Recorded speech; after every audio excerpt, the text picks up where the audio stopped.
Jeg hedder Pernille Tøsti, og jeg har startet Tøsti Sportswear, som startede fordi, at jeg tilbage i 2014 var med til Regionals. Jeg har dyrket CrossFit siden 2012, men jeg var på hold til Regionals i 14 og 15. Og jeg så bare en masse atleter, veltrænede atleter, der fik efter gentagne stød på kravebenene, fik en masse blå mærker og ubehag. Og jeg gjorde det selv, så jeg fandt ud af, at det var ikke kun mig, der døde med det her problem. Så derfor så gik jeg i gang med at søge markedet og se, om ikke der var noget beskyttelse. Man kan jo få udstyr til alting, altså knæbeskytter og håndledsbeskytter. Og jeg tænkte, der må kunne findes et eller andet, der kan beskytte de her stakkels kravben, når vi træner.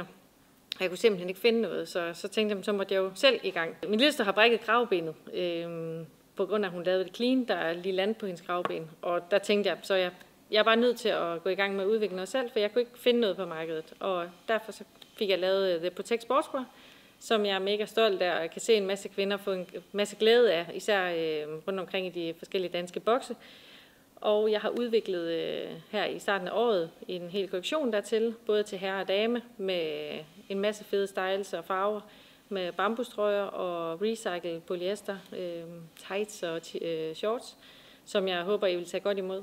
Så hop ind på shoppen og så se, hvad vi tilbyder. Vi ses!